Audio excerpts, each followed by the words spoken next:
देखो इस क्वेश्चन में देख रहे हैं इस सर्किट में 10 ओम और 10 ओम का दो रेसिस्टर है जो आपस में पैरेलली कंबाइंड है।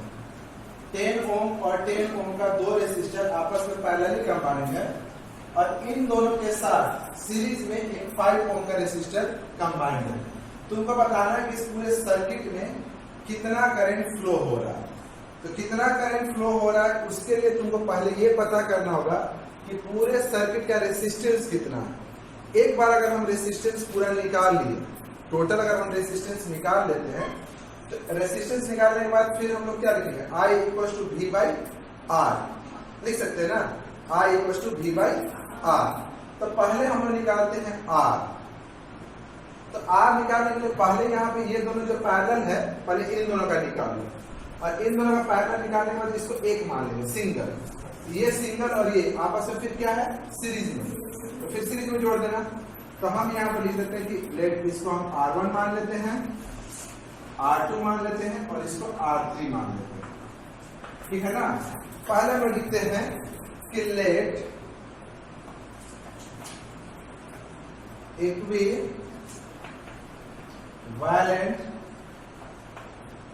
रेसिस्टेंस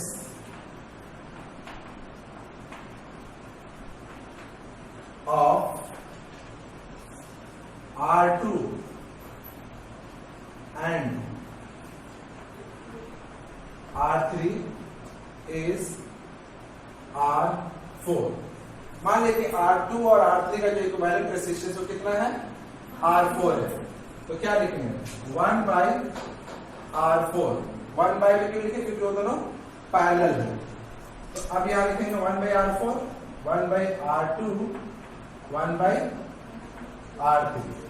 यहां लिख देंगे R2 and R3 are in parallel, are in parallel, क्योंकि पैरेलल है इसलिए ऐसा लिखे।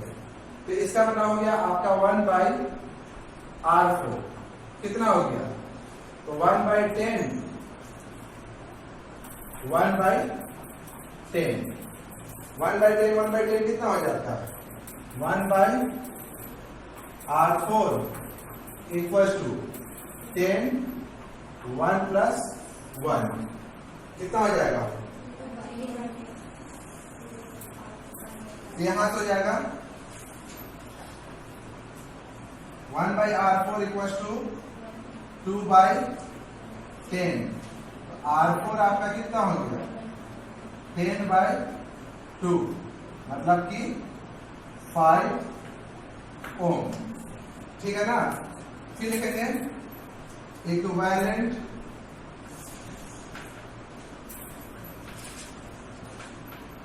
रेसिस्टेंस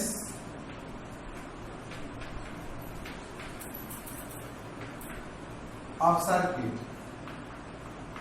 अब पूरे सर्किट का इक्विवेलेंट रेसिस्टेंस निकालते हैं। तो पूरे इक्विवेलेंट रेसिस्टेंस उसको हम मान लेते हैं कैपिटल R, और कैपिटल R बराबर लिखेंगे R1 प्लस R4। R1 और इन दोनों को मिला करके हम एक मान लिए सिंगल, R1 प्लस R4। और ये R1 सिंपल क्यों जोड़े, क्योंकि सीरीज में है। R1 and R4 are in series, ठीक है। ये चूंकि सीरीज में था इसलिए हम ऐसे जोड़े। तो R बराबर कितना हो गया तुम्हारा R1, R1 कितना है 5 और फिर R4 5, इसका मतलब हो गया 10 ओम, ठीक है ना। तो फिर अपन लिखेंगे I, अगेन I बराबर क्या होता है V बाई R। तो I बराबर कितना हो गया आपका, टोटल आपका पोटेंशियल कितना है 5 वोल्ट। देखो नीचे 5 वोल्ट क्या होगा 5 वोल्ट और टोटल रेजिस्टेंस कितना है 10, इसका मतलब हो गया 1 बाई 2। I बराबर हो गया आपका 0.5 एम्पियर, ठीक है ना। कितना है 0.5 एम्पियर। देखो इस सर्किट में 5 ओम और 20 ओम का दो रेसिस्टर है जो कि आपस में सीरीज में कंबाइंड है। 15 ओम और 10 ओम का दो रेसिस्टर भी आपस में सीरीज में कंबाइंड है, और 5 ohm and 20 ohm parallel combined है विद 10 ओम एंड 15 ओम। और इस पूरे सर्किट का जो पोटेंशियल है वो है आपका 24 वोल्ट। पूरे सर्किट का जो पोटेंशियल है वो आपका है 24 वोल्ट। आपको बताना है कि इस पूरे सर्किट में कितना करंट फ्लो हो रहा। तो हम क्या करते हैं कि लेट ऐसे मान लेते हैं कि ये मेरा R1 है, ये मेरा R2 है, R2, इसको R3 मान लेते हैं और इसको R4, ठीक है। और फिर क्या करते हैं कि let equivalent resistance, equivalent resistance of R1 and R2 is R5 मान लेते हैं। R1 और R2 का जो इक्विवेलेंट रेसिस्टेंस उसको कितना मान लेते हैं? R5। और R3 एंड R4 का इक्विवेलेंट रेसिस्टेंस R6 मान लेते हैं, ठीक है। तो अब देख रहे हैं कि R1 और R2 जो है वो आपस में कैसे है? सीरीज में है। तो इसका मतलब है कि R5 बराबर कितना हो जाएगा तुम्हारा? R5 इन दोनों को जोड़कर है और ये दोनों आपस में क्या है? सीरीज में। R5 आपका हो गया R1 प्लस R2, मतलब कि 5 प्लस 20 कितना हो गया? 25 ओम। और अगर आप यहां से R6 निकालो, R6 कितना हो जाएगा? R6 R3 प्लस R4 हो जाएगा। R6 बराबर हो जाएगा R3 प्लस R4। इसका मतलब हो गया आपका कितना? R3 है 15 प्लस 10 मतलब 25 ओम। अब टोटल सर्किट का जो इक्विवेलेंट रेसिस्टेंस है उसको हम R मान लेते हैं। तो अगर R मानते हैं तो अगर देखो इन दोनों को कंबाइन करके हम एक माने हैं तो उसका रेसिस्टेंस आ गया आपका 25 ओम। और फिर नीचे वाला दोनों को कंबाइन करके एक माने हैं, इसका भी आ गया आपका 25 ओम। ये दोनों आपस में क्या है? पैरेलल है ना। तो फिर लिखते हैं कि 1/R, where R is the equivalent resistance of circuit. तो इसको हम कह रहे हैं कि R5 और इसको कह रहे हैं R6। तो यहां पर 1/R लिखना होगा तो लिखेंगे 1/R5 1/R6। इसका मतलब हो गया 1/R इक्वल टू 1/25 प्लस 1/25। इसका मतलब क्या हो गया? 1/R equal to 25 1 plus 1 2। तो आप डायरेक्ट यहां से लिख सकते हैं कि R इक्वल टू कितना हो जाएगा? उल्टा कर दो तो 25 ऊपर 2 नीचे तो 25/2, ठीक है ना। मतलब हो गया 12.5 ओम। आपका रेसिस्टेंस आ गया 12.5 ओम या 25/2। अब हमको निकालना था करंट I बराबर क्या होता है? V/R। V कितना है? 24 और R कितना है? 12.5 है। अब यहां से पॉइंट हटा दो, पॉइंट हटाएंगे तो ऊपर कितना लग जाएगा 10 लगेगा। 5 से काटो 25 और ये हो गया 2, मतलब आ गया आपका 48/25। 48/25, 48 यहां पे 25, एक बार में 25, 3, फिर यहां से आया कितना 2, पॉइंट दिए तो 0, फिर कितने बार में 8 बार में, 8 बार में आया आपका 8 बार नहीं आप 9 बार, 9 बार में 225, फिर 5 0, फिर 2 बार।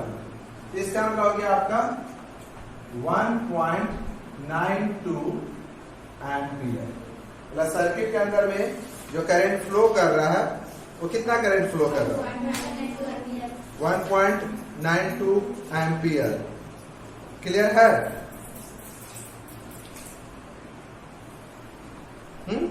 तो पूरा इस सर्किट का इक्विवेलेंट रेजिस्टेंस आपका कितना हो गया? तो पूरे सर्किट का जो इक्विवेलेंट रेजिस्टेंस हो गया 12.5 ओम, और पूरे सर्किट से जो करंट फ्लो कर रहा है वो हो रहा है 1.92 एम्पियर। ठीक ना? देखो यहां पे एक सर्किट है जिसमें 10 ओम और 20 ओम का जो रेसिस्टर है, 10 ओम और 20 ओम का जो रेसिस्टर है वो आपस में पैरेलल कनेक्टेड है। यहाँ पर भी एक रेसिस्टर है, इसकी कोई वैल्यू नहीं दी हुई है, इसको आप छोड़ दीजिए। यहाँ पे एक एमीटर लगा हुआ है और एमीटर जो करंट का रीडिंग करता है वो 3 एम्पियर करता है। मतलब आप जो भी मान के चलिए कि यहाँ से जो भी करंट आया, यहां से करंट आया, फिर ये करंट इन दोनों में बट गया, फिर बटने के बाद फिर यहाँ पे वापस जो आया करंट वो आया 3 एम्पियर। तो बताना कि आपको इसमें और इसमें कितना करंट गया, दोनों का अलग अलग। देखिए इसका 2 तरीका है। पहले तरीके पर हम लोग बात करते हैं। पहला तरीका ये है कि इन दोनों को हम क्या करते हैं इक्विवेलेंट रेजिस्टेंस निकाल देते हैं। इन दोनों का इक्विवेलेंट रेजिस्टेंस निकालने से क्या होगा कि अगर मान लीजिए ये दोनों मिलाकर के एक रेजिस्टर है तो इन दोनों में करंट कितना जा रहा है, दोनों को मिलाकर करंट कितना जा रहा है 3 एम्पियर। दोनों का रेजिस्टेंस हमको मालूम चल गया तो पोटेंशियल निकल जाएगा ना। अगर रेजिस्टेंस मालूम है, करंट मालूम है तो पोटेंशियल निकल जाएगा, V = IR। अब जो पोटेंशियल आएगा वो दोनों का सेम होगा क्योंकि ये दोनों पैरेलल कनेक्टेड है। तो पैरेलल जब कनेक्टेड होता है तो दोनों का पोटेंशियल सेम आता है। तो हम ऐसा करते हैं कि इसको मान लेते हैं R1 और इसको मान लेते हैं R2। ठीक है ना? तो R1 R2 तो मान लेते कि लेट अच्छा छोड़ो, नेट मानने क्या जरूरत है कि 1/R, where R is the equivalent resistance। तो 1/R इक्वल क्या लिखेंगे 1/R1 1/R2। क्यों? क्योंकि R1 और R2 पैरेलल में है। तो फिर यहां से लिखेंगे 1/R। 1/R इक्वल कितना हो गया 1/10 1/20। 1/R इक्वल कितना हो गया 10 और फिर 2 1। तो R बराबर आपका कितना हो गया 20/3। R आ गया ना? चलिए R आ गया तो फिर हम लोग लिखेंगे कि देखो पूरे सर्किट में मतलब ये दोनों को मिला करके जो रेजिस्टेंस आया 20/3 और दोनों को मिला के करंट कितना है 3। तो total resistance 20/3, total current 3 ampere. तो फिर लिखेंगे V। तो V बराबर लिखेंगे I × R। I मेरा है 3 और R है आपका कितना 20/3। 3 कट गया 20 वोल्ट। 20 वोल्ट का मतलब हुआ कि इसका भी पोटेंशियल 20 वोल्ट और इसका भी पोटेंशियल 20 वोल्ट। पैरेलल में ये दिमाग में रख लेना कि पैरेलल में क्या होता है कि दोनों का पोटेंशियल सेम होता है। इसका भी पोटेंशियल 20 वोल्ट, इसका पोटेंशियल 20 वोल्ट। इसका मतलब कि यहाँ पे V बराबर लिखेंगे 20 वोल्ट और यहाँ भी V बराबर लिखेंगे 20 वोल्ट। अब इसका करंट निकालना है, इसका अगर करंट निकालना है तो बताइए तो क्या होगा, V मालूम है 20 वोल्ट, R1 मालूम है 10 एम्पियर, तो I बराबर क्या होता है V बाई R। तो हम यहां पर लिखेंगे करंट थ्रू 10 ओम, करंट थ्रू 10 ओम, तो बराबर कितना लिखेंगे V बाई R होता है ना। तो V आपका कितना है यहाँ पे 20 और रेजिस्टेंस कितना 10, कट गया 2 एम्पियर। इससे करंट कितना जा रहा है 2 एम्पियर। फिर यहां आप लिखेंगे करंट थ्रू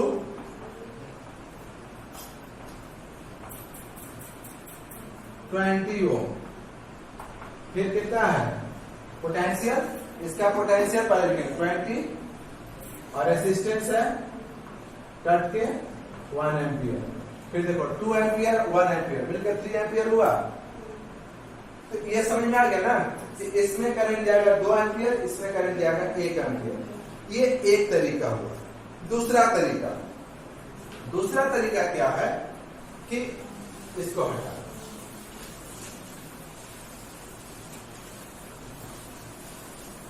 दूसरा तरीका यह है कि सबसे पहले बात कि अगर 2 रेसिस्टर या 2 से ज्यादा रेसिस्टर आपस में पैरेलल कनेक्टेड हो और दोनों का रेसिस्टेंस दिया हुआ हो, तो जो करंट का रेशियो होता है, मान लो कि R1 इज टू R2 बराबर होता है I2 इज टू I1। मतलब कि जो रेसिस्टेंस का रेशियो होगा करंट का रेशियो जस्ट उसका उल्टा होगा। मतलब कि इन दोनों का रेसिस्टेंस का रेशियो निकाल लो। पहले रेसिस्टेंस का रेशियो मान लिए कि यहां पे है I1, नहीं मालूम है, यहां पर लेते हैं I2। इन दोनों का रेशियो समझ में आता है, ये 10 और ये 20, तो 10 बाई 20 ये। अच्छा ऐसे लिख दो इसको, R1 बाई R2 बराबर लिखेंगे यहां पे I2 बाई में I1। तो इसका मतलब R1 है तुम्हारा कितना 10 और R2 कितना है 20। यहां पर लिखेंगे I2 बाई में I1, उल्टा कट जाएगा। I1 बराबर कितना हो गया 2 I2, ठीक है। मतलब कि ये I1 और I2 के बीच में रिलेशन आ गया कि I1 बराबर कितना आ गया 2 I2। अब I1 और I2 मतलब ये करंट और ये करंट दोनों मिलकर कितना है 3 एम्पियर है ना। तो हम यहां पर लिखेंगे सिंस I1 I2 बराबर कितना हुआ 3 एम्पियर। I1 का वैल्यू कितना दिया हुआ 2 I2, तो लिखेंगे 2 I2 फिर I2 3 एम्पियर। 2 I2 और I2 तो 3 I2 हो गया, 3 I2 बराबर 3 एम्पियर। तो I2 बराबर कितना हो गया 3 बाई 1 एम्पियर। I2 कितना आ गया तुम्हारा 1 एम्पियर। मतलब कि इसमें से करंट जो जाएगा वो 1 एम्पियर। तो I1 कितना है 2 I2, तो I1 बराबर लिखें 2 I2, तो 2 इंटू 1 2 एम्पियर। समझे। तो कुल मिलाकर देखो यहां पे 1:2 का रेशियो है, तो करंट उल्टा हो जाएगा 2:1। मतलब 2 पार्ट इसमें करंट जाएगा, 1 पार्ट इसमें जाएगा, और दोनों मिलकर के 3 है ना, तो 2 एम्पियर इसमें 1 एम्पियर। क्लियर है यहां तक, ठीक है। इसको तुम लोग प्रैक्टिस कर लोगे, फिर अगला कल।